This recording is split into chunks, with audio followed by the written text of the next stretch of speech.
భారతదేశాన్ని వదలని వడగాలులు 3 డిగ్రీలు పెరగనున్న టెంపరేచర్. ఎందుకు చల్లగైంది అన్న? అలా నార్త్ ఇండియాలో ఉంది, అటు సైడ్ ఉందా? రాబోయే 5 రోజులు అప్రమత్తంగా ఉండాలి.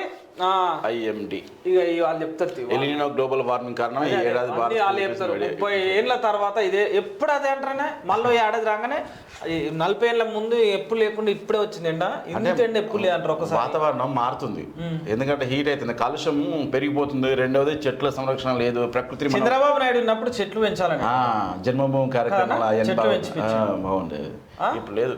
అశోకుడు చెట్లు పెట్టించినట్టుగా రోడ్డు వైపు చంద్రబాబు నాయుడు.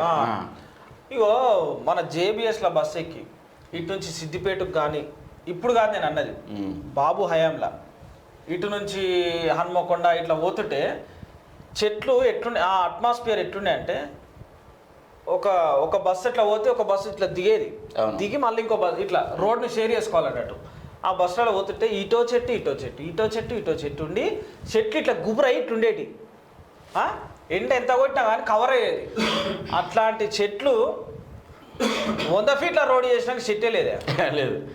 ఏ మాట 100 ఫీట్ల రోడ్ చేసిర్రు, 200 ఫీట్ రోడ్ చేసిర్రు కానీ ఒక్క చెట్టు లేదు. ఏడ నన్న పుసుకున్న బండి పంచర్ అయింది అనుకో, ఎండాకాలం వానకాలం వాడు ఆగమే ఆగమే. ఒక్క చెట్టు లేదన్నా. చెట్ల సంరక్షణ మన కేసీఆర్ చెట్ల సంరక్షణ కోసం ఎన్నో చేశాడు, కానీ ఎక్కడ చెట్టు లేదన్న. నిజంగా చెట్లను పెంచే మొగోడే లేడే. హరితారం అని పెట్టిండు ఆయన. హరితారం లేదు, బోరితారం లేదు, చిన్న చిన్న మొక్కలను తేవాలి, పైసలు బడ్జెట్ అంతా వేసుకురన్నా. ఒకే ఒకడు మన తెలంగాణ ఖమ్మం జిల్లా వనజీవి రామయ్య అని ఆయన 1 కోటి మొక్కలు పెంచును. ఆయన ఒక్కడే. ఆయన పద్మశ్రీ అవార్డు మొన్న నరేంద్ర మోడీ ఇచ్చారు, మన లాస్ట్ 2 ఇయర్స్ బ్యాక్. అలాంటి వాళ్ళు ఎవరో ఒకరుకుంటారు, కానీ ఆయన చూసిన ఇన్స్పిరేషన్ మన గవర్నమెంట్ లో. హరితారం, గ్రీన్ ఛాలెంజ్, ఇవన్నీ పీకే ఛాలెంజ్, మంచి మంచి హీరోలు. గ్రీన్ ఛాలెంజ్ అయితే మంచి మంచి మొగోళ్ళు వచ్చిర్రు.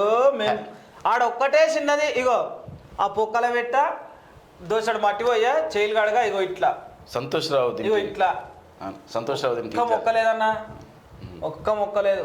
నేను చెప్తున్నాగా, మొక్కలను తీసుకుపోయి చెత్త కుప్పలలో పడేసిన ఫోటోలు పెట్టి నేను వార్తలు కూడా రాసిన.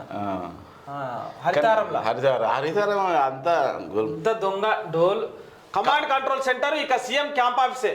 సమీక్షా సమావేశాలకు వినియోగించుకోనున్న సీఎం సెక్రటరియట్లోని ముఖ్యమంత్రి ఛాంబర్లను మార్పులు. పోలీస్ కమాండ్ కంట్రోల్ సెంటర్ను క్యాంప్ ఆఫీస్గా వాడుకునేందుకు సీఎం రేవంత్ రెడ్డి నిర్ణయించారు. రెగ్యులర్ రివ్యూలకు దీన్ని ఉపయోగించుకోనున్నారు.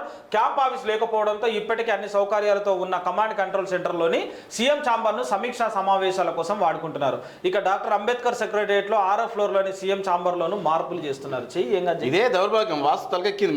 మన రేవంత్ రెడ్డి ఉన్న కూడా వాస్తు తలకెక్కింది. ఎందుకంటే నార్త్ ఈస్ట్ లో ఉన్న గేట్ను, ప్రధాన గేట్ నుంచి రావద్దని ఎవడో చెప్పిండట. అక్కడ రాకుండా అసలు పరిపాలనకే రావట్లేదు, సెక్రటరీకే రావట్లేదు. సీఎం ఛాంబర్ లేదు, ఆయన ఇంటికాడ నుండి చెప్తే మరి ఈయనకంటే సీనియర్ మంత్రులు ఉన్నారు, వాళ్ళందరూ రావాలని వస్తారా? ఏదైనా కానీ గుర్తుపెట్టుకో, ఓ పంతులు వచ్చి పోతుంటే నీకు దెబ్బ తాకుతుంది, కింద పడతావు, పానం పోయే దెబ్బ తాకుతుంది అన్నాడు అనుకో. ఇప్పుడు 6వ ఫ్లోర్ ఏమన్నా అన్నాడే అనుకో, అంతే. ఏమైతుంది గుండెలా? అమ్మా వాడు చెప్పిండు, ఏదో పనైతే చెప్పిండు, పోవుడు ఎందుకు తీయవే ఇటు గిట్లకెళ్ళి పోతుంది అనే ఓ టెన్షన్ ఎట్లయితుంటావు. ఇది అదే రేవంత్ రెడ్డి అట్లా కాదనుకున్నా. మరి కాదనుకుంటా పానం పోతుందంటే పానం ఎడపోతుందన్న, కుర్చీ పానమే, కుర్చీ ప్రాణమే, కుర్చీ ఎఫెక్టే. 6వ ఫ్లోర్ కూడా ఎత్తాడు కేసీఆర్ ఎఫెక్ట్. నువ్వు మొన్న ఏదో సినిమా వచ్చిందన్న, అది ఇది రాజేష్ది ఏం సినిమా అన్నది? దయాల మంత్రాలు ఉంటాయి అన్ని, అలా చేతబడి చేస్తుంటాడు మనోడు. అట్లా అందులో చూస్తే అర్థము. ఈ కమాండ్ కంట్రోల్ రూమ్, కంట్రోల్ సెంటర్ను ఎందుకోసం పెట్టారు, ఈయన ఎందుకోసం ఆడతాను? ఇవన్నీ అంత తిక్క కుర్చీ కాపాడుకోనికి ఏదైనా చేసుకోవచ్చు. ఇప్పుడు అదే భద్రత కోసం పెట్టింది కదా అది. మరి ఏమవుతుంది నాకు అంతేనా? మరి ఆల్రెడీ కట్టి ఉన్నాయా?